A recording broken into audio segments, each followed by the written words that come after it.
Ma, anong nangyari? Bakit kayo umiiyak? Wala ito anak, ayos lang ako. Nanood lang kasi ako ng K-drama kanina kaya ayan. Nakakadala kasi yung eksena eh.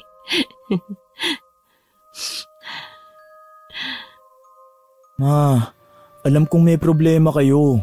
Sabihin niyo na sa akin. Huwag na ho kayong magsinungaling. Alam ko kung may tinatago ka. Nakalimutan mo bang nag-aral ako ng psychology? Kakauwi pa lamang ni Chito galing sa paaralan nang maabutan niyang namumugto ang mga mata ng kanyang ina at umiiyak. Agad niyang nilapitan ito at hinawakan ang kamay ng ina. Nahuli ko ang iyong ama na meron siyang ibang babae, Chito. Paano mo nalaman? Paano mo nahuli? Narinig ko siyang may kausap na ibang babae sa cellphone. Noong una, akala ko tungkol lang sa trabaho eh. Pero habang tumatagal, naging malinaw sa akin na hindi yun tungkol sa trabaho. Tahan na po. Ako na lang ang kakausap kay Papa. Hindi nakaimik si Mirna sa sinabing yon ng kanyang nag-iisang anak na si Chito. Ilang minuto pa lang ang nakakaraan ay tila gumuho ang kanyang mundo nang marinig ang kanyang asawang may babaeng kinakausap sa telepono nito ng pasikreto. Sa loob ng mahigit 2 dekadang pagsasama ay nalaman niyang may kinakalantaring iba ang kanyang mister. Halos madurog ang puso niya sa bawat salitang namumutawi sa bibig ng kanyang asawa.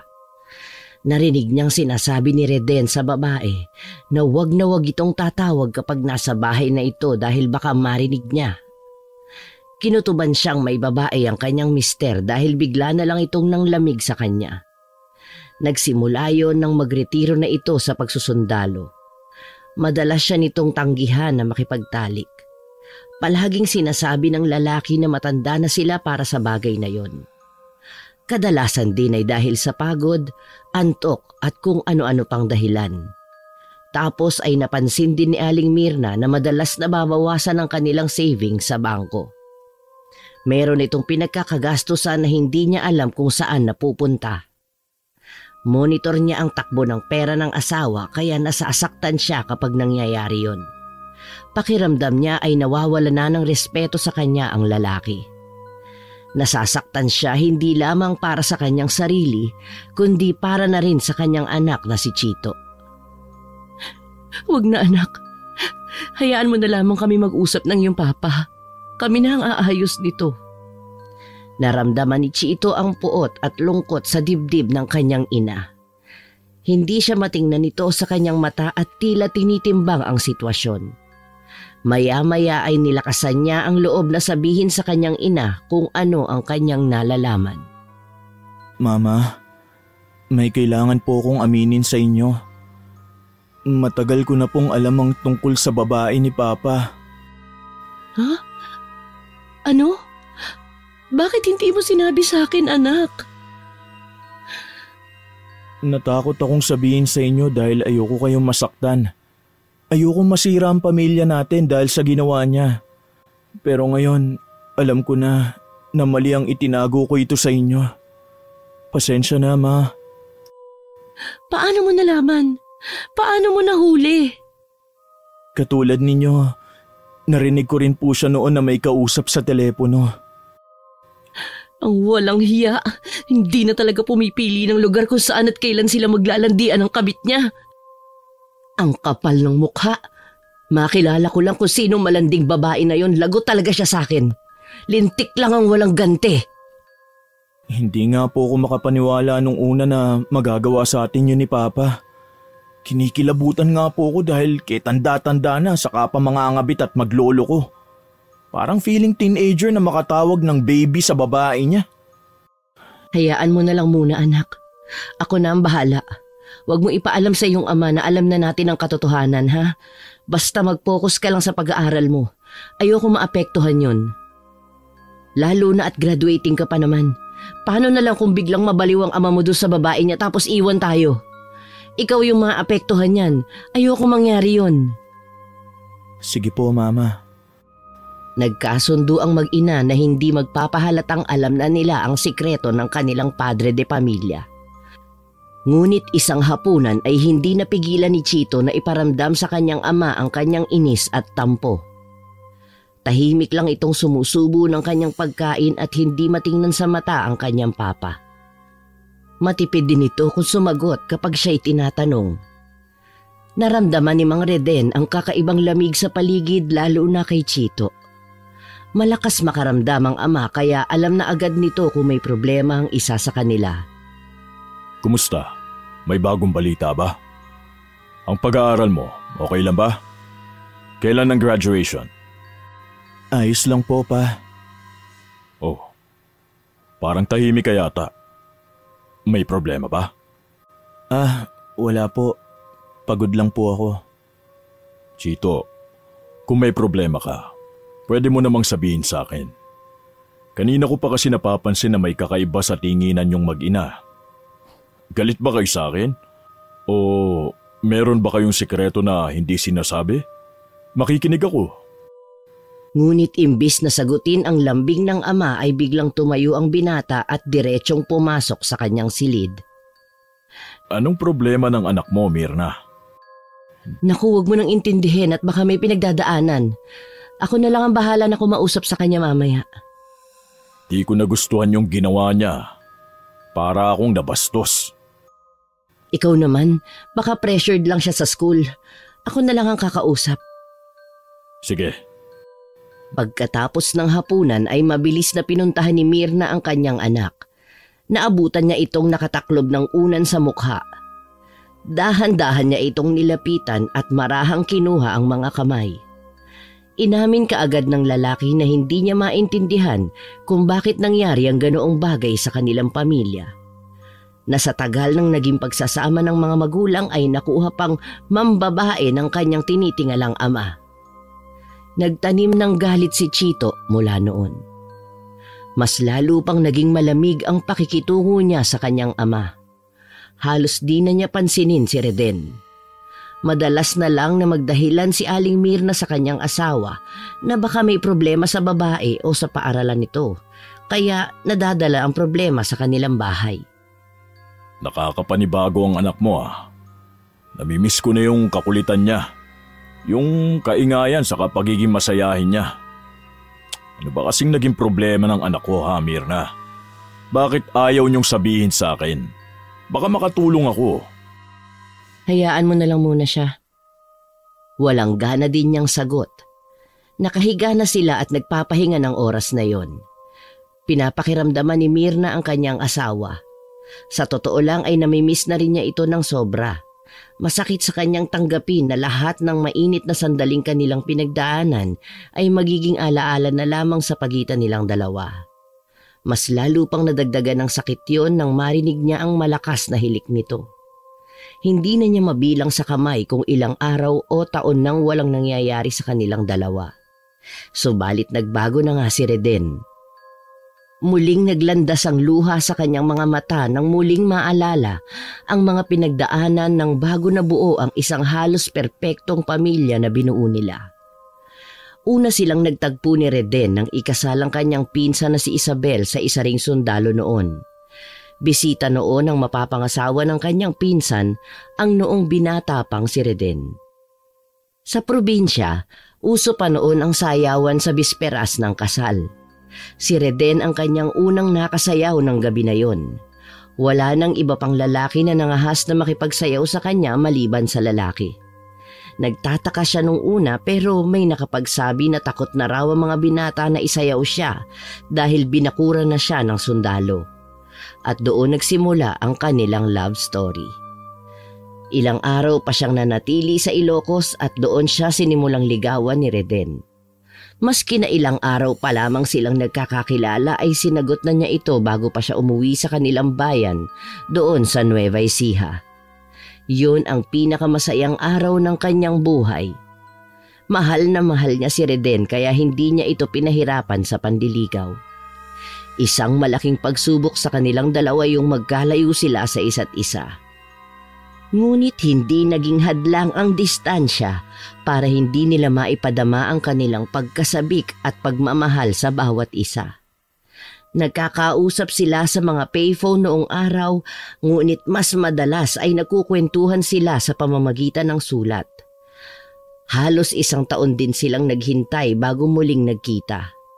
At nang dumating ang araw na muli silang magtagpo, doon nagpropose ang sundalo sa kanya ng isang kasal. Umuwi sa Nueva Ecija si Reden at hiningi nito ang kamay ng dalaga sa kanyang mga magulang. Taong 1984 nangyari yon. Simple lang ang kanilang naging kasal at sibil. Katwiran kasi ni Reden noon ay kailangan niya agad na makabalik sa serbisyo. Ipinangako niyang babawi na lamang siya sa kanyang asawa sa mga susunod na pagkakataon. Good provider at naging mabuting asawa si Reden. Bagamat malayo ay kailanman hindi ito nagkulang ng kanyang suporta. Ngunit isa lang ang napansin niya noon sa kanyang asawa. Masyado itong malambot pagdating sa mga kamag-anak nito sa probinsya ng Ilocos Norte. Madalas itong tumulong sa mga mahihirap niyang kapamilya. Halos buwan-buwan ay palagi niyang binibigyan ng pera kung sino man ang tinutulungan niya. Hindi naman siya hinahadlangan ni Mirna sa ganoong gawain. Bagkus ay sinuportahan nito ang asawa, lalo't di naman ito nagkukulang din sa kanya. Binayayaan sila ng isang anak na lalaki, isang supling na parang ipinagbiyak na bunga sa kanyang ama, at pinangalanan nila itong si Chito. Mama, papasok na po ako sa school. Tulog pa ba kayo? Halos hindi maimulat ni Mirna ang kanyang mga mata. Naririnig niya ang boses ng kanyang anak pero hindi niya magawang sumagot. Tanging mga ungol lang ang kanyang nagawa. Narinig ni Chito ang mahihinang ungol mula sa silid ng ina, kaya agad siyang nagmadali na makapasok. Nakita niyang nanginginig na tila nilalamig ang ina. Mama, anong nangyari? Sinalat niya ang noo ng ina at agad na napansing mainit ang katawan nito. Inaapoy ka ng lagnat, Diyos ko! Ma, bakit? Agad siyang naghanap ng basang tuwalya at inilagay ito sa noo ng ina. Kasunod ay kumuha siya ng thermometer para sukatin ang lagnat nito. Habang hinihintay ang resulta, hinaplos niya ang kamay ng ina at sinigurong komportable ito. Kaya mo ba? O dadali na po kita sa ospital? Walang naging tugon ang ginang. Kaya naman nagdesisyon ang binata na dalhin na sa ospital ang ina. Ilang araw din itong nanatili roon hanggang sa siya ay payagan ng i-release ng kanyang doktor. Akala ni Chito ay ayos na ito pero ang hindi alam ng binata ay namumuo pala sa katawan at isip ng ina ang isang mas matinding sakit.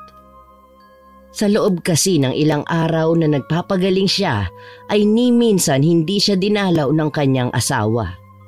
Huli na nang malaman nilang umuwi pala ito ng Ilocos Norte. Nalaman na lang nila ito nang tumawag sa telepono para magpaalam. Sinabi nitong may importanteng bagay itong gagawin doon. Naisip ni Mirna na wala na talagang pakialam sa kanya si Reden. Para siyang sinampal ng katotohanang hindi na siya pinahahalagahan ng kanyang asawa dahil iba na ang priority nito. May mas importanteng tao na itong pinupuntahan kaysa sa dalawin siya at kumustahin ang kanyang lagay sa ospital. Nagkaroon siya ng depresyon dahil sa labis na pag-iisip. Isang klase ng sakit na kapag inaatake ay hindi siya makatulog at hindi makakain. Halos magdadalawang linggo nang hindi umuuwi ang kanyang asawa. Labis na siyang nag-aalala dahil baka hindi naman talaga kamag-anak ang inuwian nito kundi ang kabit niya. Napatingin siya sa nakakwadrong wedding picture nila ng asawa. Kinuha niya yon at niyakap ng mahigpit. Muli niyang sinariwa ang kanilang nakaraan. Napapangiti siya nang maalalang hindi rin naman naging madali ang kanilang pinagdaanan dahil noong nalaman ng kanyang ama na isang sundalo ang kanyang nobyo ay mariin itong tinutulan ang pakikipagrelasyon niya kay Reden. Ayaw kasi nito sa sundalo dahil posibleng babaero at maloko sa babae. Ipinaglaban nila ang pagmamahal niya sa lalaki at walang nagawa ang kanyang ama kundi tanggapin ang kanilang naging relasyon. Muling bumalong ang luha sa kanyang mga mata at iyon ang naabutan ni Chito. Oh, umiiyak ka na naman. Anong gusto mo? Labas tayo. Libre ko, Mama. Kakain tayo sa kung saan mo gustong kumain. Wala akong ganang lumabas, Chito. O sige, kung ayaw mo di magpapadeliver na lang ako ng pagkain natin. Anong gusto mo? Wala. Ayokong kumain. Ma, hindi pwedeng ganyan ka palagi. Cheer up! Magkakasakit ka niyan lalo. Hindi ko talaga kayang isipin na gagawin sa akin ito ng iyong ama, Chito. Pangit na ba ako kaya ipinagpapalit na ako ni Reden? Walang mali sa'yo. Hindi ikaw ang dapat na magkaganyan. Si Papang nagkasala, hindi ikaw.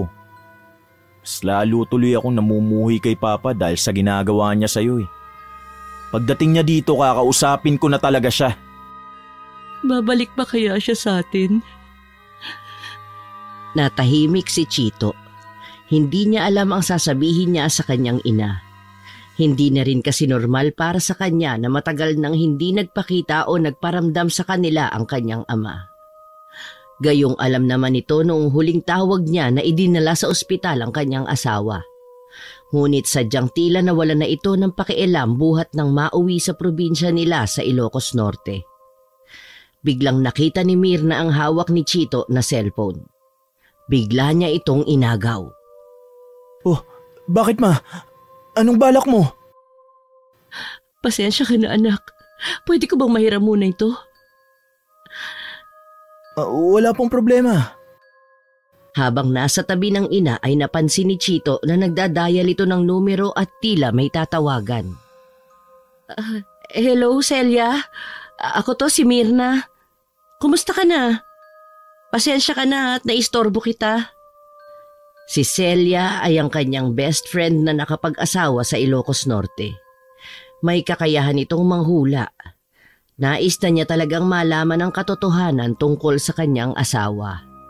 Kung nasaan ito, sino ang kasama at kung ano ang ginagawa sa pagkakataong yun na wala siya sa kanilang tabi.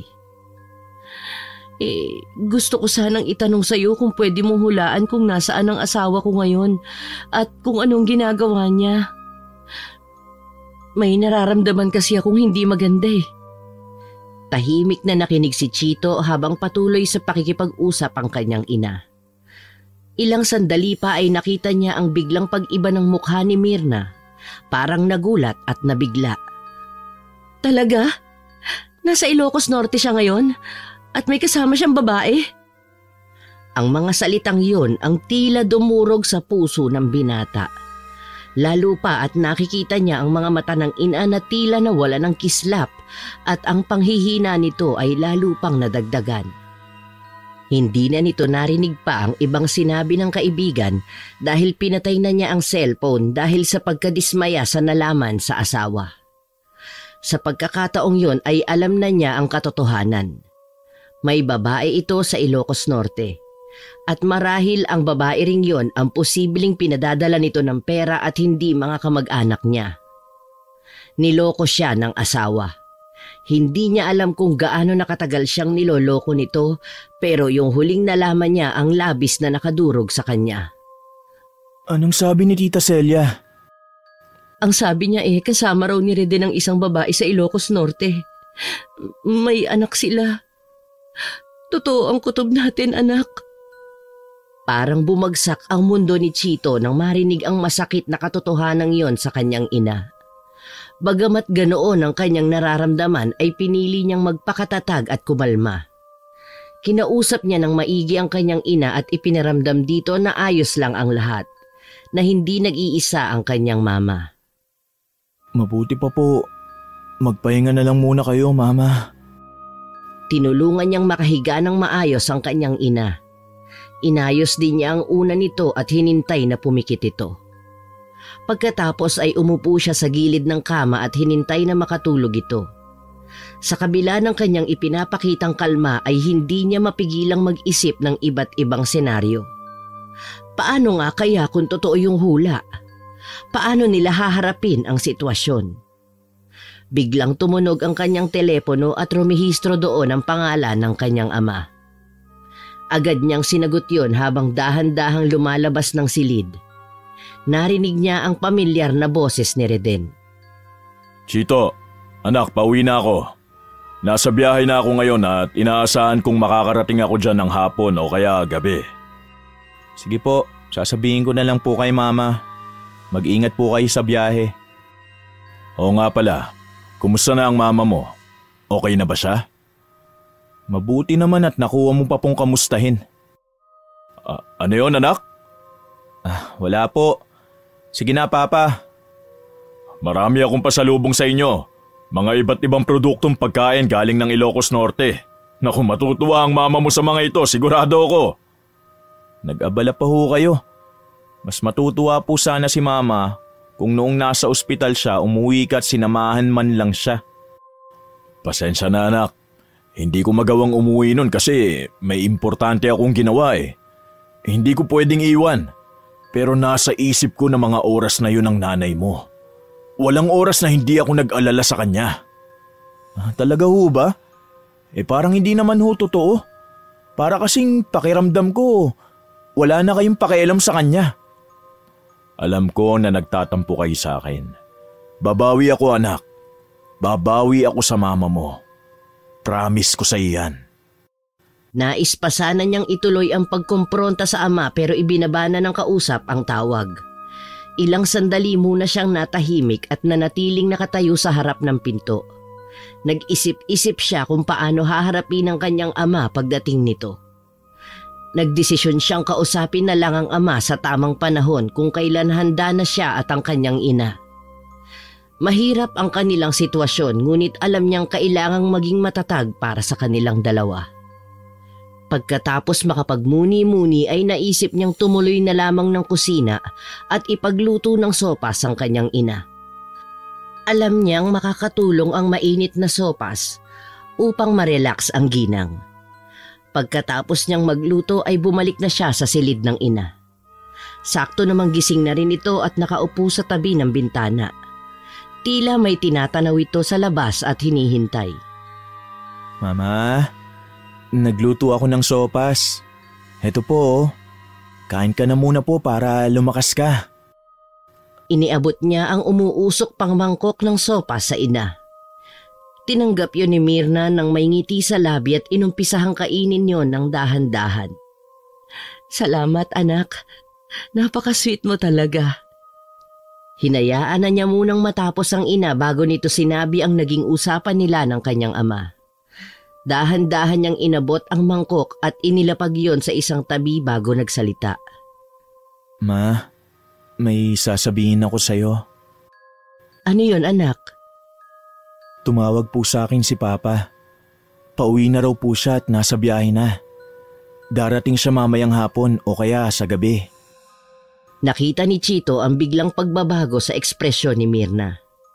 Ang mga mata nito'y nagliwanag at ang kanyang labi ay nagkaroon ng bahagyang ngiti. Halata rin ang kasabikan at tuwa sa boses ng ina. Parang bigla itong sumigla. Talaga anak? Uuwi na si Papa mo? Opo, yun ang sabi niya.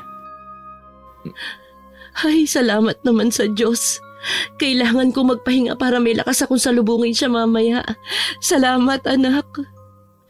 Habang pinapanood niyang bumalik si Mirna sa pagtulog, nagdasal si Chito na sana'y magdala ng kapayapaan at kalinawan ang pagdating ng kanyang ama. Pagdating ng hapon ay tila nagkaroon ng isang himala sa bahay na yon. Biglang nanumbalik ang sigla ni Mirna. Sa nalamang uuwi na ang kanyang asawa ay naghanda ito ng isang masaganang hapunan. Lahat ng kanyang niluto ay paborito ng asawa niyang si Reden. Pakanta-kanta pa ito habang inihahanda ang mga putahe sa lamesa. Habang abala ang babae ay pinanonood naman siya ng anak. Hindi nito mapaniwalaan ang nakikitang mabilis na pagsigla ng kanyang ina. Mama, ayos lang po ba talaga kayo? Baka kasi napapagod na kayo at… Ayos lang ako, anak. Kailangan ko talaga itong gawin para matuwa naman sa akin ang papa mo. Matagal siyang nawala, baka na-miss niya ang luto ko eh. Gusto kong maging espesyal ang gabing ito. May ngiti sa mga labi ni Mirna habang sinasabi ang mga katagang yon sa anak. Masaya siya habang inilalapag ang mga plato, kutsara, tinidor at iba pang gamit sa lamesa. Lingid sa kaalaman ni Chito, may mas malalim na dahilan ng sigla ni Mirna. Isang komprontasyon ang inihahanda nito para kay Reden. Chito, pakikuha mo nga yung bulaklak sa labas. Gusto kong maglagay ng centerpiece sa mesa. Sige po.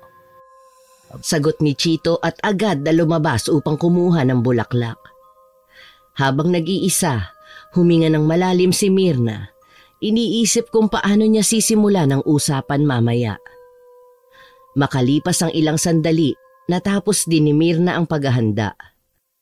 Maayos na ang mesa at mabango na ang bahay dahil sa nilutong mga pagkain. Kaya naman pagdating ni Reden ay agad nitong naamoy ang mababangong putahe sa labas pa lang ng kanilang bahay. Agad siyang sinalubong ni Mirna. Narito ka na. Kumusta ang biyahe mo? Akin na yung mga gamit mo at ako na ang magdadala sa sala.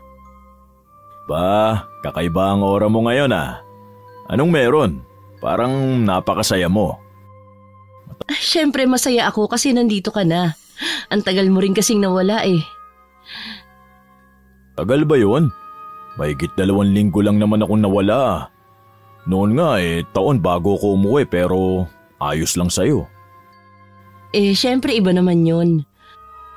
Trabaho kasi ang dahilan noon at tawag ng tungkulin bilang isang sundalo. Yung ngayon kasi hindi ko alam kung saan ka nagpunta. Basta-basta ka na lang nawala. Ni hindi ka man lang nagpaalam sa akin ng personal. Pasensya ka na ha. Biglaan din kasi. Nagka-emergency sa probinsya. Hindi naman ako nakauwi agad kasi… Hayaan mo na yan. Halika, tara na sa kusina at makakain na tayo ng hapunan. May mga pasalubong ako sa inyo ni Chito. Ayaw niyo ba makita? Ay, mamaya na yan. Nandun na sa kusina ang anak mo naghihintay. Dito pa lang naamoy ko ng masasarap na niluto mo ah. Pagpasok nila sa kusina ay hindi mapigilan ni Reden ang tuwa sa kanyang mga nakita. Natakam agad siya sa mga masasarap na putahing nasa lamesa.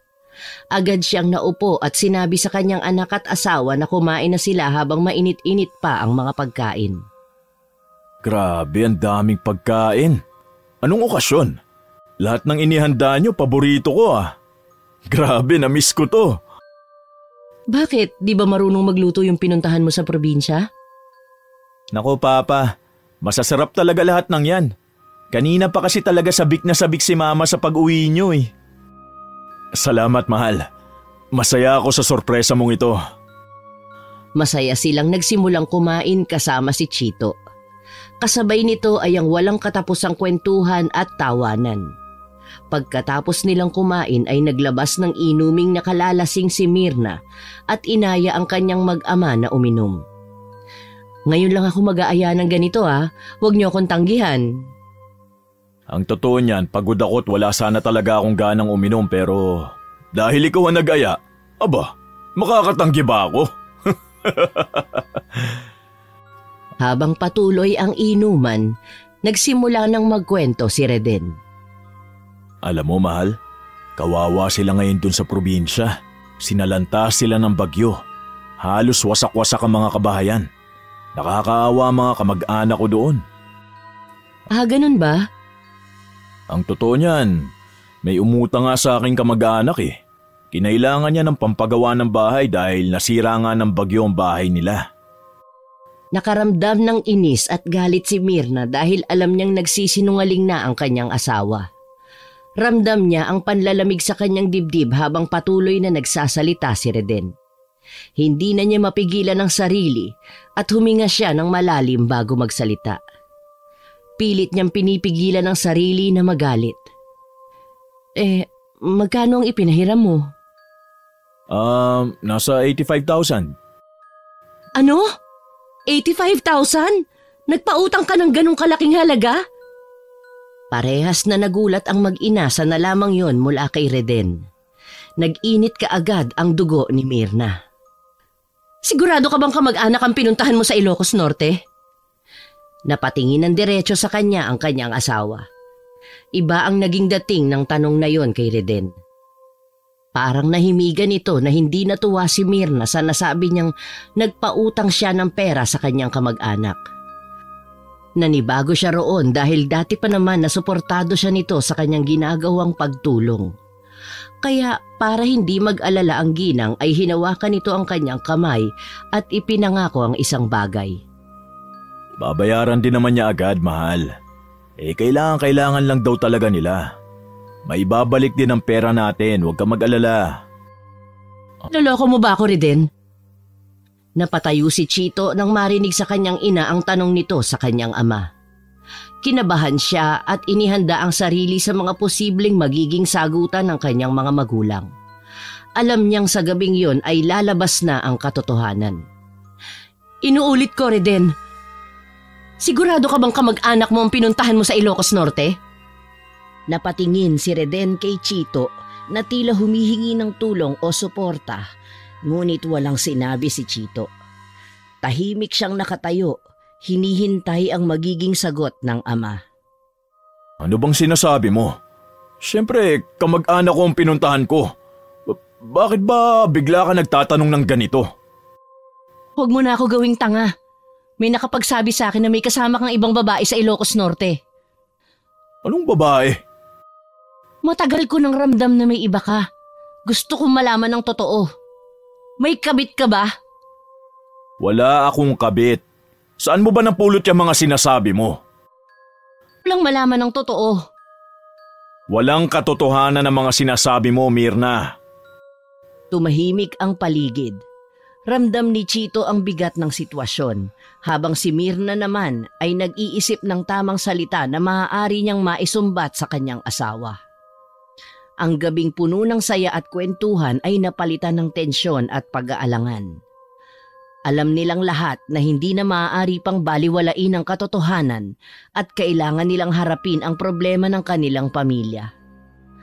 Natigilan si Reden at wala siyang nagawa kundi ang titigan ang kanyang asawa. Alam niyang sa pagkakataon na yon ay wala na siyang lusot dito. Hindi ganun kasimple, Mirna. Anong hindi ganun kasimple? Hindi ganun kasimpleng aminin na nambabae ka? Baka pwedeng bukas na lang natin ito pag-usapan. Pagod na ako. Kailangan ko na magpahinga. Tingnan mo, ni hindi mo magawang itanggi. Totoo ba na may babae ka? Sino? Sino ang kabit mo? Please, wag muna ngayon. Ayokong saktan ka, Mirna. Wag ngayon. May tamang panahon para sabihin ko sa'yo ang katotohanan. Dahil sa sinabing yon ng kanyang asawa, ay hindi na napigilan ni Mirna ang labis na maging emosyonal. Hindi man direktang umamin nito ay parang gano'n na rin. Ang lahat ng sakit at galit na matagal na niyang kinikimkim ay biglang nais nang kumawala. Hindi na niya mapigilan ang sarili at nagsimula siyang magsalita ng magsalita, puno ng emosyon at panunumbat. Bakit mo nagawa sa akin to? Bakit mo nagawa sa akin to? Matagal ko nang ramdam na may mali sa'yo, pero palagi kong binabaliwala yun. Hindi ko iniintindi dahil ayokong masira ang pamilya natin. Tinanggap ko lahat. Tiniis ko ang lahat. Maski yung mga gabing malamig at nanghihingi ako ng yakap mo, na palagi mong ipinagdadamot sa akin. Ano ba, Mirna? Nasa tabi lang natin ang anak natin. Ano naman kung nandyan siya? Hindi na yan minor de edad. Totoo naman niluluno ko na yung pride ko sa tuwing nagpaparamdam ako sa'yo na gusto ko ng sex. Pero anong ginagawa mo? Palagi mong sinasabi na pagod ka na matanda na tayo. Yun pala. Tumigil ka na. Lahat ginawa ko para sa'yo, para sa pamilya natin. Lahat isinakripisyo ko at binigay ko sa'yo. Tapos ganito ang igaganti mo sa akin. Mahigit 2 dekada, Reden. Ano pa bang kulang? Huminga ng malalim si Myrna. Sinusubukang kalmahin ang kanyang sarili. Tumahimik naman si Reden at di na muli pang nagsalita. Yumuko ito at panay ang buntong hininga. Tahimik lang ding nakikinig si Chito at hinahayaan ng dalawa na mag-usap. Saka na lang din niya sasabihin ang kanya namang panig kapag tapos nang ilabas ng kanyang ina ang lahat ng sakit na nararamdaman nito dahil sa pagtataksil ng kanyang ama. Oh, wala ka bang naisabihin? Ganyan na lang, yuyuko ka na lang? Ni hindi ka ba hihingi ng tawad? Wala na lang ba sa'yo yung sakit na nararamdaman namin dito ni Chito? Magsalita ka, Reden! Magsalita ka! Dahil sa dire-diretsong pagbubunganga ni Myrna, ay agad na patayo si Reden. Isa sa mga boteng nasa harap nila ang bigla niyang ibinalibag. Nabasag ito nang tumama sa pader. Gulat na gulat si Chito at ang kanyang ina sa inastang yon ni Reden. Pero hindi nagpigil si Myrna. Mas lalo niyang nilakasan ang kanyang boses at hindi siya nagpatalo. Ano? Yan na lang ang kaya mong gawin? Magbasag? Ano bang akala mo sa amin ni Chito? Masisindak mo kami sa ganyang inaasta mo? Anong gusto mong gawin? Saktan ako? Sige, saktan mo na ako kung yan ang gusto mo! Hindi na napigilan ni Myrna ang mga luhang tumutulo sa kanyang mga mata. Si Chito namumutla sa gilid at hindi makapaniwala sa nasasaksihan.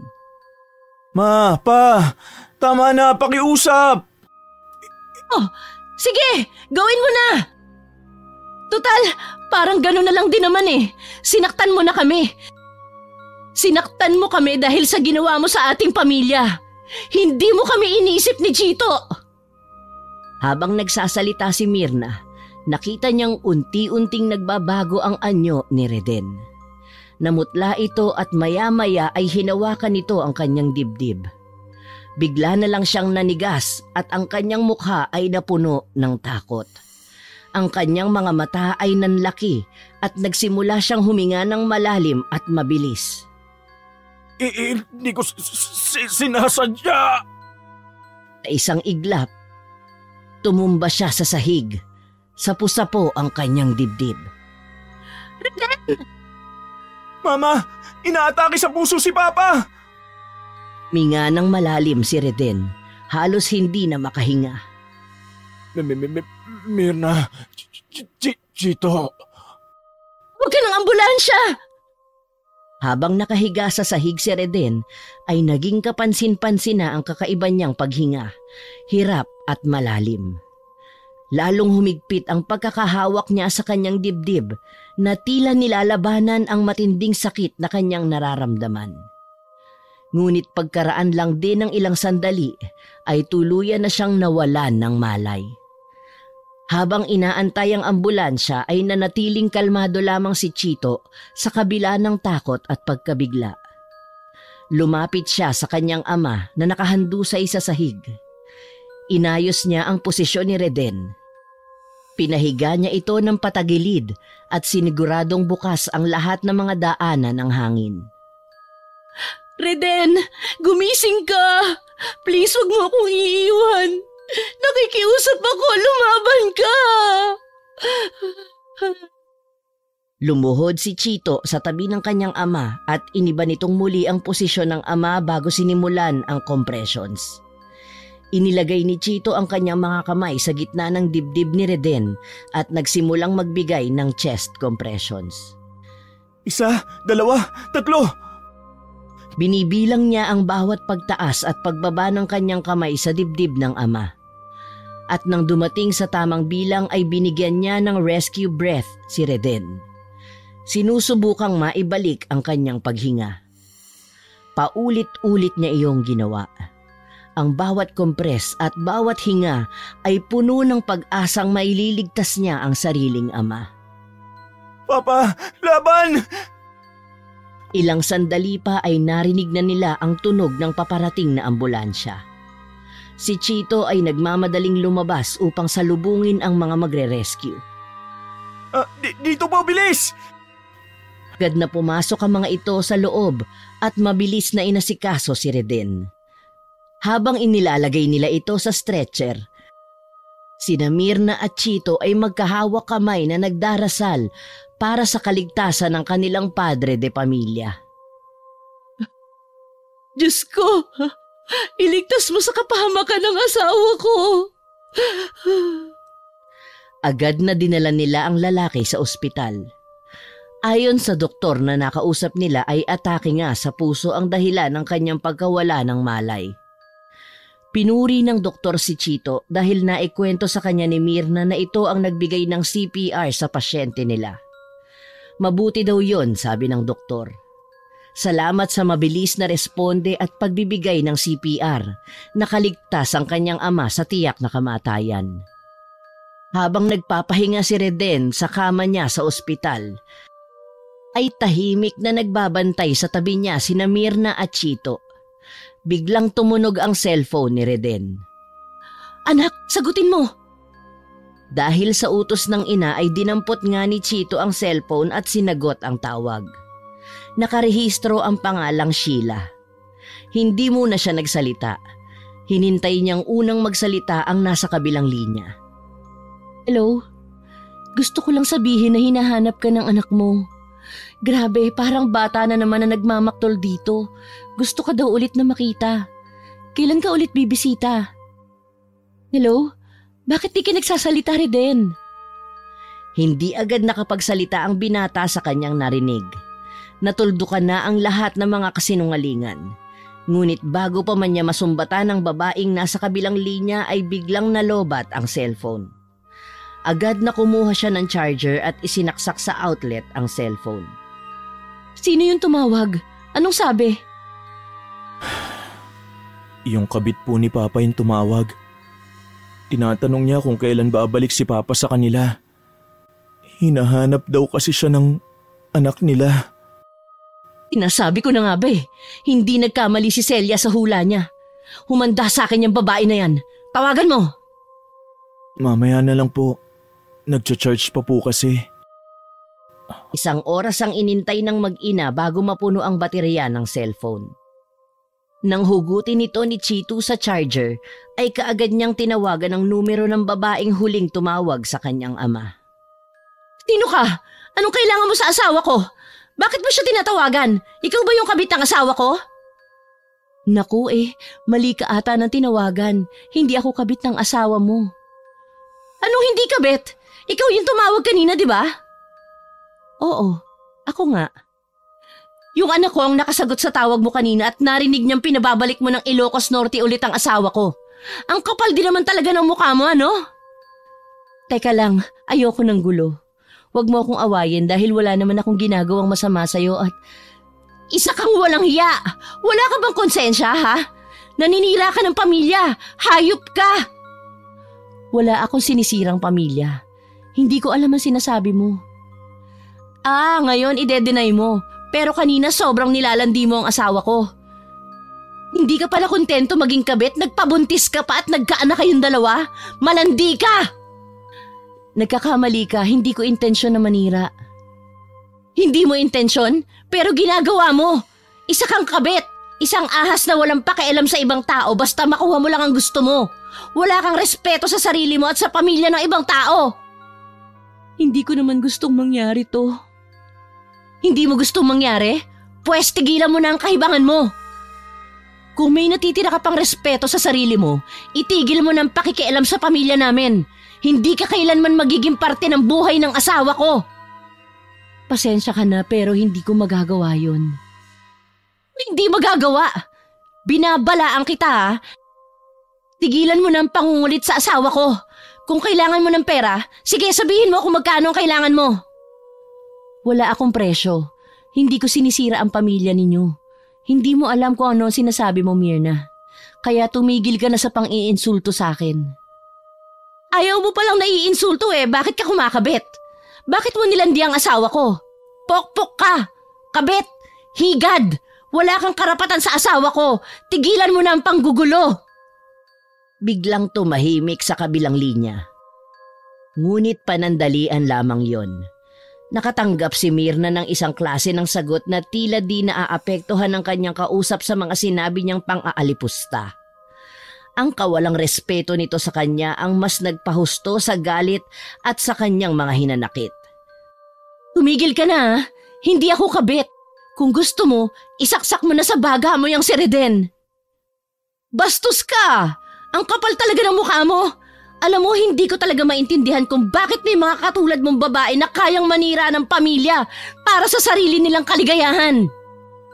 Tuluyan ng tumahimik ang babae sa kabilang linya. Subalit hindi pa rin nagpaawat si Myrna. Maya-maya ay may narinig siyang isang matinis na boses ng isang babae. Tinawag niyang mama ang kausap nito sa telepono. Nawala ang focus ng babae kay Myrna. At doon itinodo niya ang pang-aaway dito. Naisip niyang pagbantaan ito bago tapusin ang tawag.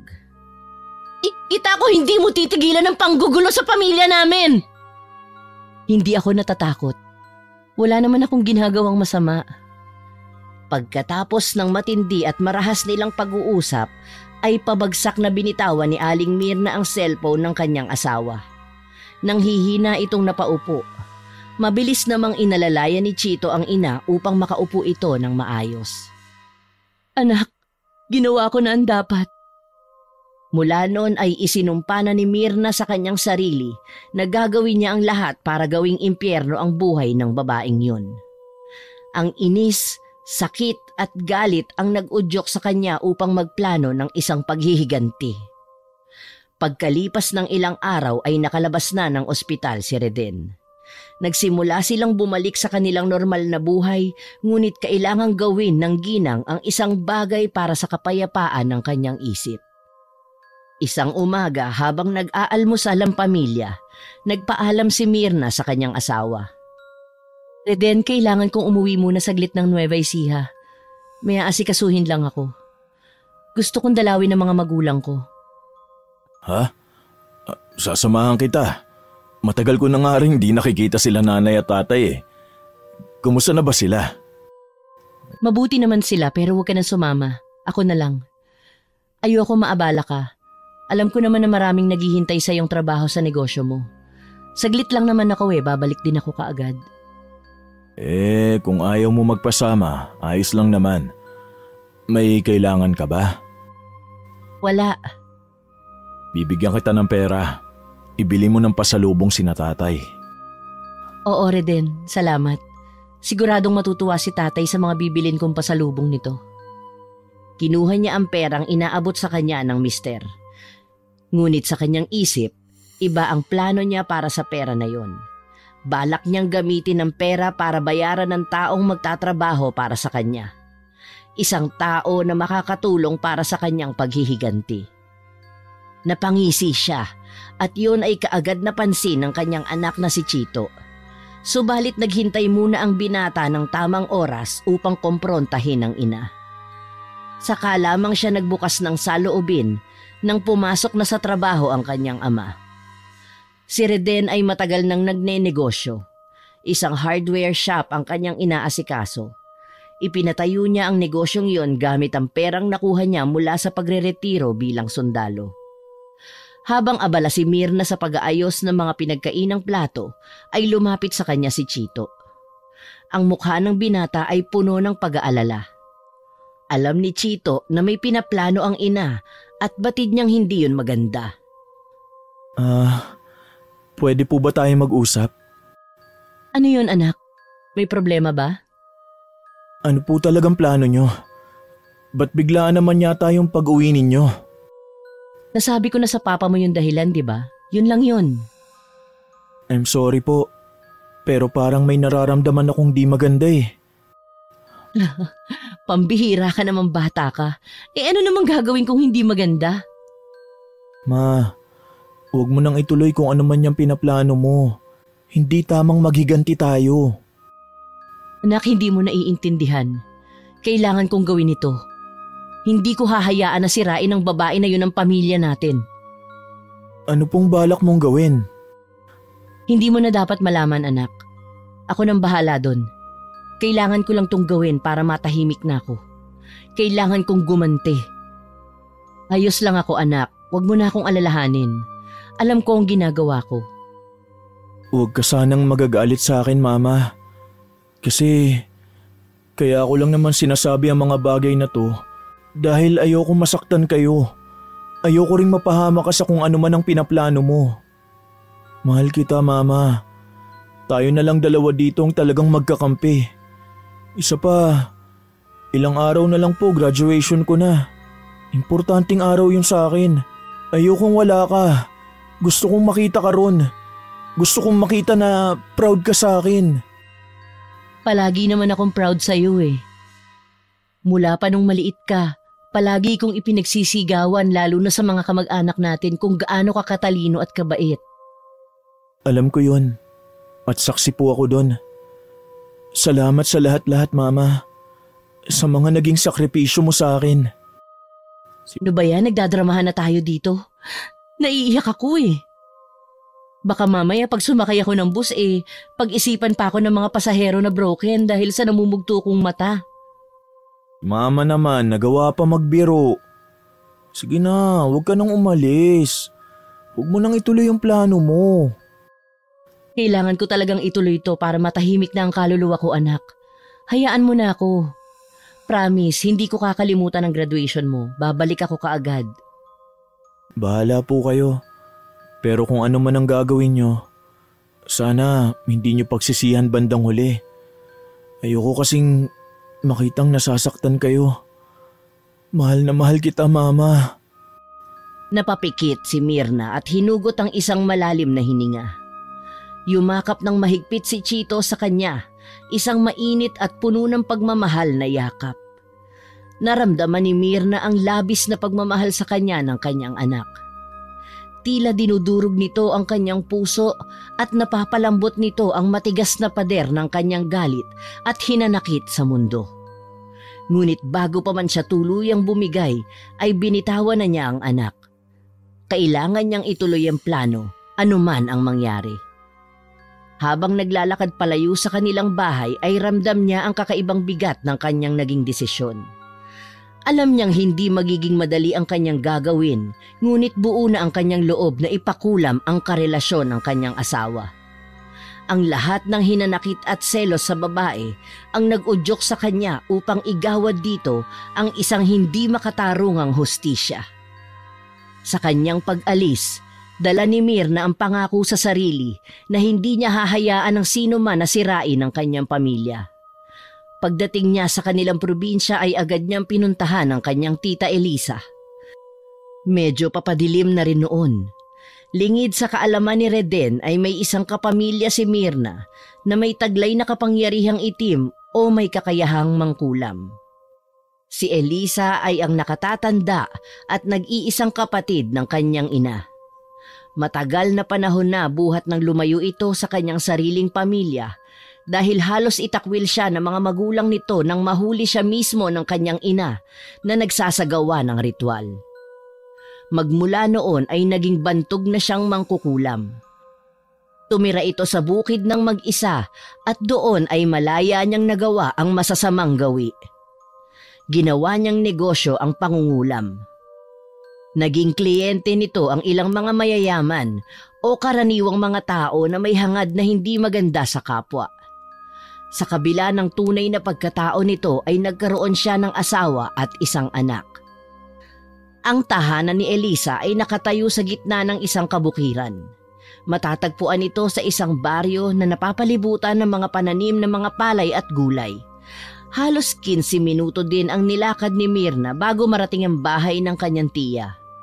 Pagdating niya doon ay nakasarado ang pinto at tila walang tao. Ang bahay ay gawa sa lumang kahoy at bato na may bubong na yero na halos kinain na ng kalawang.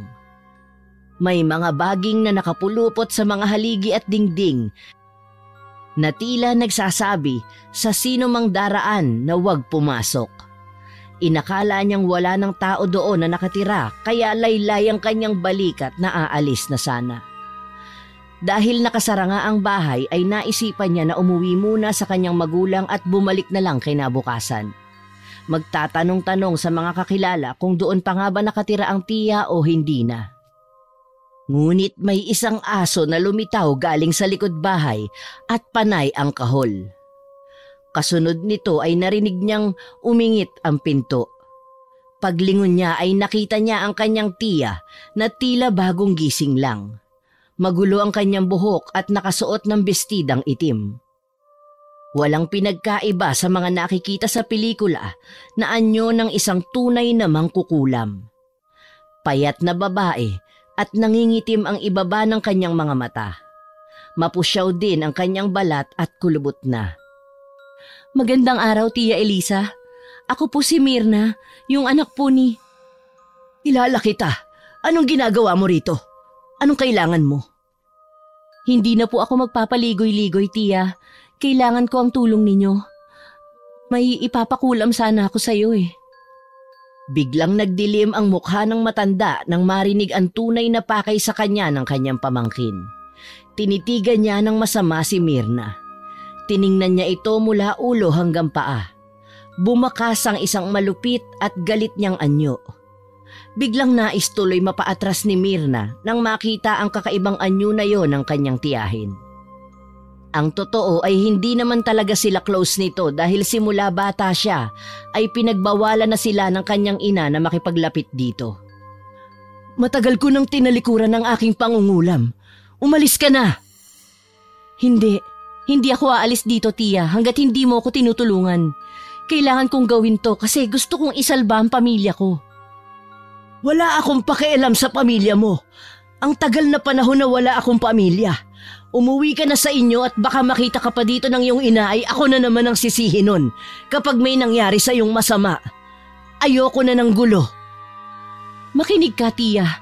May kabit ang asawa ko at sa ngayon punong-puno ng galit ang puso ko. Gusto kong magbayad siya sa lahat ng sakit na nararamdaman ko. Gusto kong maghiganti. Hiwalayan mo na lang ang asawa mo kung gusto mo. Sinabi nang umalis ka na dito eh.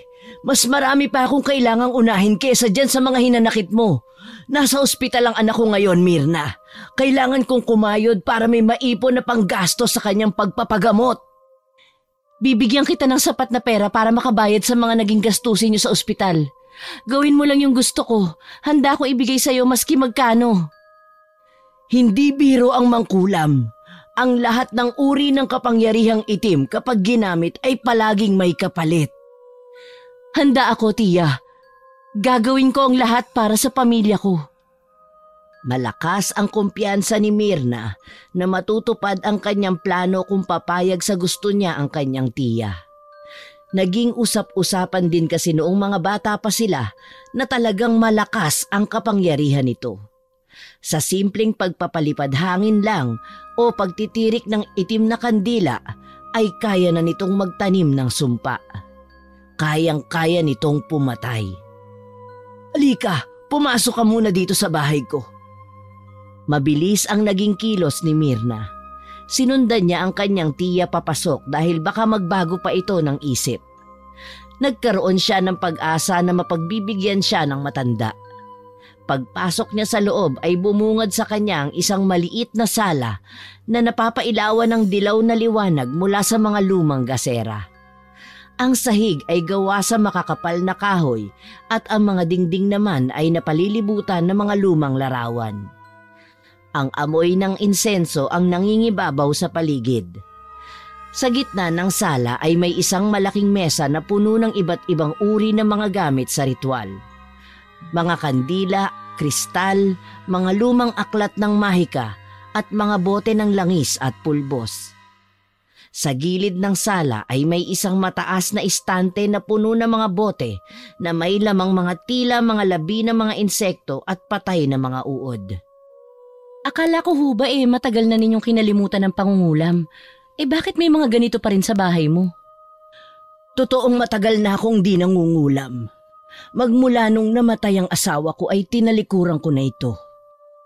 Totoo po ba yung balita noon na ikaw ang nakapatay sa asawa mo? Hindi mo alam na siya pala yung ipinapakulam sa'yo? Ayokong pag-usapan yan. Dahil baka magbago ang isip ko at hindi na kita tulungan. Gagawin ko ang gusto mo. Basta't kailangan mo akong bayaran ng pambayad ko sa ospital. Gusto ko nang maiuwi ang anak ko. Wala pong problema, Tia. Ibibigay ko ang lahat ng kailangan ninyo. Ano ba ang gusto mong mangyari? Gusto kong papangitin mo ang mukha ng kabit ng asawa ko. Madali lang yun. Pero bago yan, gusto ko muna siyang magdusa. Gusto kong gawin mo to para hindi na siya balikan ng asawa ko. Patayin mo yung nag-iisang bagay na nagdudugtong sa kanila. Gusto kong mamatay ang anak nila. Bigyan mo ng sakit. Papayatin mo hanggang sa manghina at tuluyang mamatay. Masyadong brutal ang hinihingi mo sa akin. Hindi ako pumapatay ng mga inosenteng tao. Oo, may kasalanan sa'yo ang kanyang ina, pero yung bata, wala siyang kasalanan sa'yo. Wala akong pakialam. Kinakain na talaga ako ng galit ko. Lahat gagawin ko para lang makaganti sa walang yang kabit ng asawa ko. Kaya gawin mo kung ano ang gusto ko. Sigurado ka na ba dyan? Sigurado ako at wala na pong atrasan to. Pumasok sa isang silid ang matanda. Pinasunod nito ang kanyang pamangkin sa loob. Hindi basta-basta ang nakakapasok sa silid na ito. Bukod sa anak ko at sa akin ay ikaw pa lang ang nakapasok dito. Huwag na huwag kang dadampot ng kung anong bagay mula rito dahil delikado kung wala kang kakayahan. Maaari kang mapahamak. Ang silid na yon ay ang lugar kung saan isinasagawa ng matanda ang ritual ng pangungulam. Naging malikot ang mga mata ni Myrna. At talaga namang ng mga oras na yon ay nangingilabot siya sa kanyang mga nakikita. Ang sahig ay may mga nakaukit na simbolo na hugis bilog at may mga nakaguhit na larawan ng mga mukha ng demonyong may mga sungay. Sa gilid ng silid ay may isang tila altar doon na puno ng iba't ibang kulay na kandila. Mayroon ding mga nakalagay doon na ilang piraso ng mga hinabing manika. May mga kortinang itim at pulang seda na nakasabit sa mga bintana na nagbibigay ng malamisteryosong anyo sa buong silid. Ang mga pader ay puno ng mga ukit at larawan ng mga lumang diwata, engkanto at iba pang nilalang na may kaugnayan sa mahika at pangkukulam. Paupo ka lang dyan sa isang tabi. Dahil kailangan ko ng pera at di ka na rin naman magpapapigil ay gagawin na natin ngayon ang ritual. Itatanim na natin ang kulam sa kabit ng asawa mo. At sa anak ng kabit na yon, baka po kasi makalimutan ninyo. Labag man sa loob ko ay gagawin ko alang-alang sa anak ko. Naglabas ng isang malaki at lumang kahon ang matandang si Elisa. Mga kandila, insenso at iba pang mga gamit na may kinalaman sa gagawin niyang ritual ang nakita ni Myrna na inilalabas ng matandang tiya sa kahon. Bago magsimula ay pinaliwanag sa kanya nito ang bawat hakbang ng pangungulam at ang mga posibleng kahihinatnan nito. Handa ka na ba? Magsisimula na tayo. Opo, tiya. Ipinapaalala ko lang sa'yo, bawal ang urong-sulong sa gawaing ito. Dahil kapag nagbago ang isip mo, hindi na kita mapagbibigyan dahil ang karma ng sumpa ay sa akin babalik at hindi sa'yo. Nagkakaintindihan ba tayo, Myrna? Gagawin ko to para sa pamilya ko, kaya handang-handa na po ako. Nang simula ni Aling Elisa ang ritual ay agad na napansin ni Myrna ang pagbabago ng anyo ng kanyang tiyahin. Mas naging matapang ang mukha nito at tila tumanda ng higit 10 taon ang mukha. Malalaking kulubot ang tumubo sa kanyang mukha. Napanganga siya nang makita ang unti-unting pagtubo ng sungay sa noo ng kanyang tiyahin. Habang nangyayari yun, ay halos mabingi ang ginang sa mga pinakakawalan nitong mga sigaw. Parang nagtatawag ng demonyo. Ganon ang pakiramdam ni Myrna ng mga oras na yon. Ang bawat dasal at galaw ni Tita Elisa ay parang tumatago sa kanyang kaluluwa. Ngunit nanatili siyang matatag. Ang mga mata ng tiyahin ay tila naglalagablab sa ilalim ng mahinang ilaw nang sinindihan itong itim na kandila. Lumuhod ang kanyang tiya sa bilog na nakaguhit sa sahig. Hawak pa rin ito ang itim na kandila habang umuusal ng isang orasyon na binibigkas na parang galing pa sa mga sinaunang wika. Nakapalibot din sa kanya ang mga librong itim at ang isang itim na anting-anting na tinatawag na tuway-tuway. Ilang beses niya yung hinawakan at hinalikan. Sa nakita niyang yun ay doon nagsimulang makaramdam ng kilabot si Myrna. Nagkaroon ng paglamig sa lugar na parang nasa loob siya ng freezer. Tumayo ang mga balahibo niya sa katawan.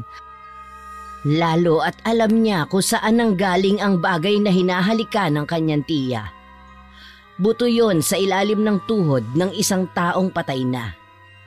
Sa bawat oras na dumaraan, ang kapaligiran sa loob ng bahay ay lalong nagiging mabigat na parang ang bawat sulok ay puno ng isang itim at mabigat na enerhiya. Mga espiritu ng kalikasan at mga nilalang sa dilim, pakinggan niyo ang aking hiling. Mas lalong lumamig ang loob ng silid. Nagkaroon na ng kaunting pagbugso ng hangin, gayong nakasarado naman ang lahat ng mga pinto at bintana. Ang kandila ay nagningas ng mas maliwanag. Ang kanyang apoy ay sumasayaw na parang may sariling buhay. Ang usok ng insenso at kandila ay tila isang hamog na bumabalot sa katawan ng mangkukulam. Sa gabing ito, ako'y gawin ninyong inyong lingkod. Mga espiritu, mga nilalang ng dilim, pakinggan ang aking hiling. Paulit-ulit na binanggit yon ni Aling Elisa. Maya-maya ay kitang-kita ni Myrna ang isang malaki at maitim na anino na umaaligid na sa lahat ng sulok ng silid. Ganon na lamang ang panlalaki ng kanyang mga mata nang mapansing palapit ito sa kanya. Malaki ang bibig nito na tila nakanganga. Pakiramdam tuloy ni Myrna ay nais siyang lamunin ng buo ng nilalang na yon. Sisigaw na sana siya ng malakas dahil sa takot, pero biglang nagsalita ang kanyang tiya. "Huwag kang matakot! Kakampi natin siya!" Nanahimik siya at pinili na lamang pumikit upang hindi niya makita ang nakakatakot na nilalang na yon. "Mga engkanto, mga nilalang ng dilim, pakinggan ang aking hiling!" "Lumapit ka sa akin, Myrna." Sa narinig na yon ay napamulat siya ng kanyang mga mata. "Lumapit ka sa akin at iabot mo sa akin ang iyong mga kamay." Tumayo siya at sinunod ang matanda. Inilapit niya ang kanyang mga palad dito, subalit nagulat siya nang bigla na lamang yung hablutin ng matanda at biglang sugatan ang kanyang braso malapit sa kanyang pulso. Dumugo agad yun. Hindi na niya nagawa pang gumawa ng anumang reaksyon maliban sa gulat dahil masyadong naging mabilis ang mga pangyayari. Ipinatak ng matandang yun ang kanyang dugo sa dalawang manika. "Igawad mo ang kaparusahan sa mga tunay na nagkasala. Patayin ang anak ng kabit at pagkatapos ay bigyan ng sumpa ang babae. Bigyan niyo sila ng sakit at matinding paghihirap." Ang kanyang tinig ay parang umalingaw-ngaw sa buong silid at tila nagmumula sa lahat ng anumang direksyon. Ang tuway-tuway ay biglang kumislap, sumasabay sa ritmo ng kanyang pagbigkas. "Sa ngalan ng lahat ng masasama at makapangyarihang nilalang, mga alagad ni Lucifer, ang anghel na itinakwil ng langit, igawad ang sumpa ngayon din! Parusahan ang mga nagkasala!" Namatay ang kandila. Nawala ang itim na anino at bumalik na sa dati nitong anyo si Aling Elisa. "Tapos na tayo." "Sigurado na ba talaga yan? Nakulam mo na sila?" "Sa lahat ng mga nakita mo sa 4 na sulok ng silid na ito, magdududa ka pa sa akin? Akin na ang bayad mo at huwag ka nang babalik dito. Huling kulam ko na ito, Myrna. Huwag mo na akong gagambalain ulit." Ibinigay niya ang bayad niya sa matanda at tulad ng sabi nito ay tahimik na nga siyang lumabas ng bahay nito. Gabi na at madilim na ang kapaligiran ng mga oras na yon, subalit wala siyang pakialam. Tigib ng iba't ibang emosyon ang kanyang dibdib. Natupad na ang kanyang nais. Nakapaghiganti na siya sa babaeng pinagseselosan niya ng labis. Sa wakas ay babalik na ng buo sa kanila ang kanyang asawa. Napapangiti siya habang binabagtas ang madamong pilapil palabas ng lugar na yon. "Sabi ko naman sa iyo hindi ka uubra sa akin, kabit ka. Tingnan ko lang kung hanggang saan ang tatag mo ngayon."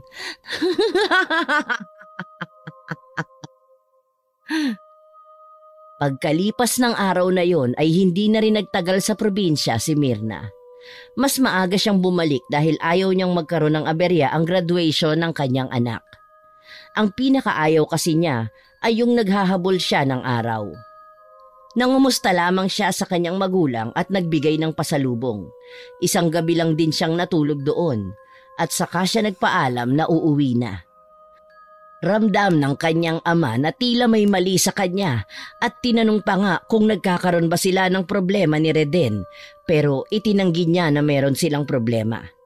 Hindi na rin niya binanggit sa kanyang mga kapamilya ang pagdalaw niya at paghingi ng tulong sa kanyang tiya hanggang sa bumiyahe na rin siya pauwi kinabukasan. Pagdating sa kanilang tahanan ay naabutan niya si Chito na nakatambay sa sala at nanonood ng pelikula sa telebisyon. Anak, narito na ako.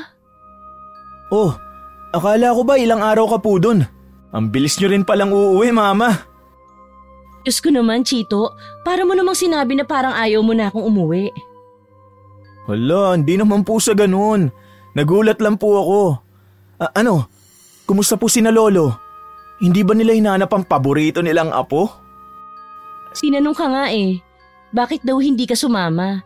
Sabi ko na lang na hindi ka nakasama kasi abala ka sa school para sa graduation mo. Inimbitahan ko na rin pala sila anak na dumalo. Salamat at in-invite mo sila, Mama. Gusto ko after graduation ko magse-celebrate tayo. Ilabas natin sila. Ipasyal sa mga magagandang lugar dito. Ipagsha-shopping tapos kumain tayo sa masarap na restaurant. Walang problema, anak. Isi-celebrate talaga natin ang graduation mo. Ay, ang saya-saya ko talaga.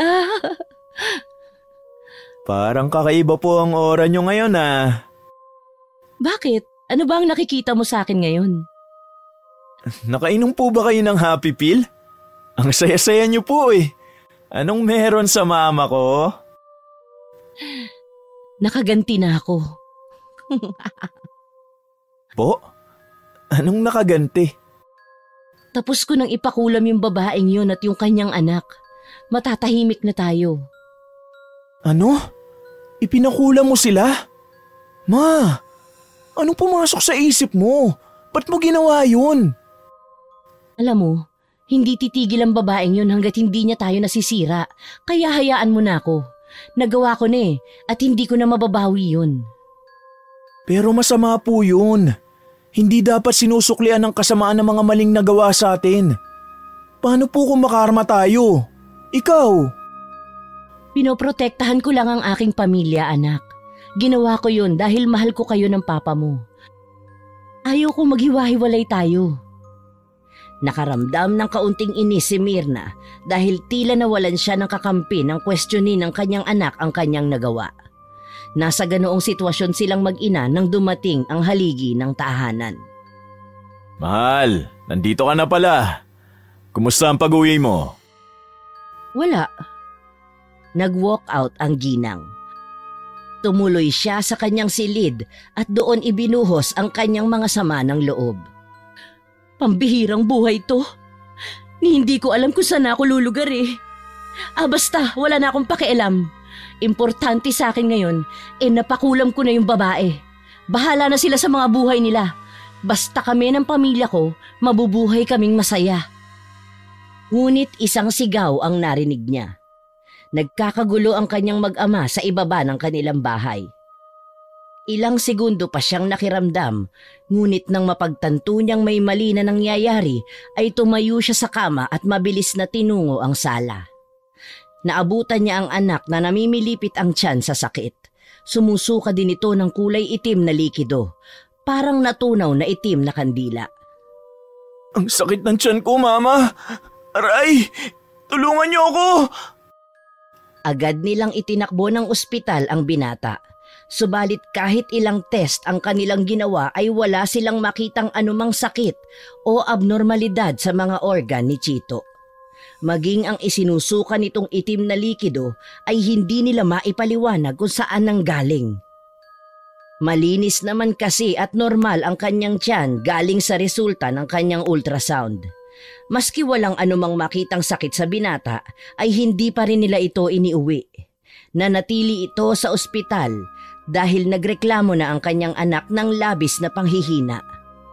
Sa ilang oras pa lang na pananatili nito sa ospital ay napansin na kaagad ni Mirna na parang natuyo ang balat ng anak. Ang mga mata nito ay mabilis na nangalumata at ang kanyang mga labi at pisngi ay nawala ng kulay. Namumutla ito. Isang matandang babae ang bigla na lamang lumapit kay Mirna at sinabing baka nakulam ang kanyang anak. Ganon daw kasi kung nakukulam ang isang tao. Hindi talaga nakikita ng mga doktor kung ano ang mali sa katawan ng pasyente. Pinayuhan silang dali na lamang ang binata sa isang albularyo upang maagapan. Ngunit ayaw ni Reden. Palibhasa ay hindi naniniwala sa mga kababalaghan at mas lalong sa mga mangkukulam. Dahil sa nangyaring yon sa anak ay tila nagkaroon siya ng pagdududa na baka ang dahilan yon ay ang pagpapakulam niya sa kabit ng kanyang asawa. Inisip niya na baka nagkamali ang kanyang tiya Elisa. Kinuha niya ang telepono ng kanyang anak at tinawagan niya ang numero ng kanyang tiyahin.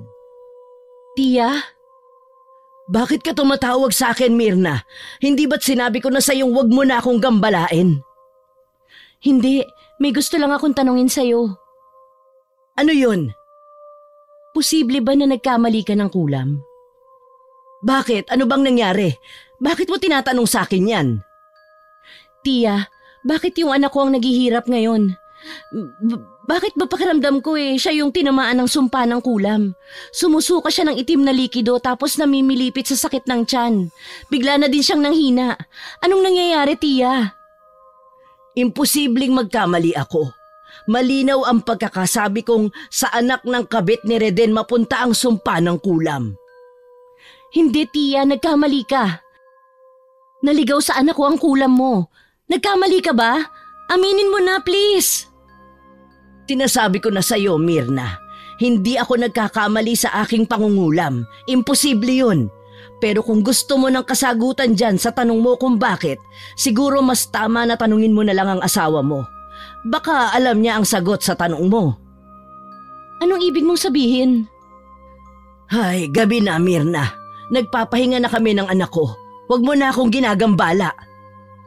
"Sandali lang, tiya. Nakikiusap ako. Bawiin mo ang sumpa. Please, huwag mong patayin ang anak ko." "Binalaan na kita noon. Hindi ka nakinig.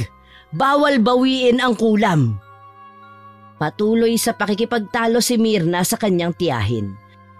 Ngunit ang hindi niya alam ay kanina pa nakikinig sa kanya ang kanyang asawa. Nakita lamang niya ito nang ibinabana niya ang kanyang telepono. Nakatulala ito at nakatitig sa kanyang mukha. "Ano yung mga narinig ko, Mirna? Ipinakula mo ang sarili mong anak?" "Tawarin mo ko. Hindi ko sinasadya. Yung anak mo sa kabit mo, yun yung ipinakulam ko at hindi si Chito." "Alam mo bang hindi ako naniniwala sa kulam? Pero dahil galing na rin sa bibig mo, maniniwala na ako. Bakit mo ginawa yun? Nahihibang ka na ba? Bakit hindi mo ko hinintay na kausapin ka?" "Kakausapin? Bakit? Ano ba ang pag-uusapan natin?" Biglang nag-init ang mukha ni Mirna. Mahapdi rin yon at kumikirot. Natahimik naman si Reden habang pinagmamasdan ang pagkakamot ng kanyang asawa sa kanyang mukha. "Sino pa ang ipinakula mo bukod kay Chito?" "Ipinakulam ko din ang kabit mo. Sinabi ko kay tiya na papangitin niya yung walang hiyang babae na yon." Biglang napahagulgol ng iyak si Mang Reden. Hindi maintindihan ni Mirna kung bakit gano'n na lamang ang naging reaksyon ng kanyang asawa. Bigla niyang naisip na marahil ang iniiyakan nito ay ang magiging kalagayan ng kanyang kabit. Nasasaktan ba ito dahil masisira na ang kagandahan ng babaeng yon? Yon ang mga tanong na naglalaro na sa kanyang isip. "Bakit ka umiiyak?" Bakit mo ginawa ito, Mirna? Patawarin mo ako kasi hindi ako naging tapat sa'yo." "Mabuti naman at inamin mo na, Reden. Minahal kita. Buong buhay ko binigay ko sa'yo pero ito ang iginanti mo sa akin. Nagawa mo ng mambabae, nagkaanak ka pa." Makinig kang mabuti sa akin, Mirna. Ang totoo niyan, kaya ako nagkaroon ng early retirement sa pagiging sundalo ko ay dahil na aksidente ako. At alam mo ba kung anong nangyari? Ang aksidenteng yun ang dahilan kung bakit hindi ko na mapakinabangan ang aking pag-aari. Kaya maski ilang beses mo kong ayain, ay paulit-ulit lang akong tumatanggi. Natamaan ako ng bala sa masailan kong bahagi. Siguro naman, alam mo na kung anong ibig sabihin noon, Myrna. Pero bakit di mo sinabi sa akin? Bakit kailangan mong ilihim? Dahil nahihiya ako. Kaya nagpakasubsob ako sa paghahanap buhay at pagnenegosyo para maibigay sa inyo ni Chito ang lahat ng pangangailangan nyo. Para maibigay sa inyo ang maginhawang buhay dahil yun na lang naman ang magiging silbi ko. Hindi na kita kayang paligayahin o kahit na sino mang babae na sinabi mong karelasyon ko. Sino yung kasama mo sa Ilocos Norte? Si Sheila. Ang tunay kong asawa, Myrna. Sa kauna-unahang pagkakataon ay inamin ni Reden sa kanyang asawa na hindi sila ang lehitimong pamilya niya. Peke ang kanilang kasal. Sinabi din ito na may anak itong isa kay Sheila pero kailangan niyang suportahan dahil sakitin at lumaking espesyal. Naghiwalay kami ni Sheila noon nung nahuli niya akong may iba ng karelasyon. Patawarin mo ko. Patawad, Myrna. Inamin din ni Mang Reden sa kanyang asawa na alam ng dating asawa nito ang kanilang naging relasyon. Tinanggap na lamang yon at inintindi ng babae basta't kailangan lamang tuparin ni Reden ang napag-usapan nilang sustento para sa kanilang anak. Naduwag akong aminin sa iyo ang lahat kasi ayokong mawala kayo sa akin. Lalo na ikaw, Myrna. Mahal na mahal kita. Nung pinapili niya ako, ikaw ang pinili ko. Ikaw! Hindi alam ni Myrna noon kung ano ang kanyang mararamdaman ng mga oras na yon. Mahigit 2 dekada yon na nagsama sila sa isang relasyong pinaniwalaan niyang legal at totoo. Halos maglupasay ang ginang sa kanyang mga nalaman. Nanghina ang kanyang tuhod. Patuloy pa rin ang pangangati ng kanyang balat. Alam niyang ilang oras lang ay mararamdaman na niya ang tindi ng kulam na siya rin ang may kagagawan. Labis siyang nagsisi sa kanyang ginawa. Araw ng graduation ng anak pero walang Chito na dumalo. Tanging ang mga magulang na lamang ni Myrna ang kumuha ng kanyang diploma sa entablado. Namatay si Chito na naghihirap. Labis-labis ang isinuka nitong itim na likido na ayon sa mga doktor ay siyang tila lumason dito.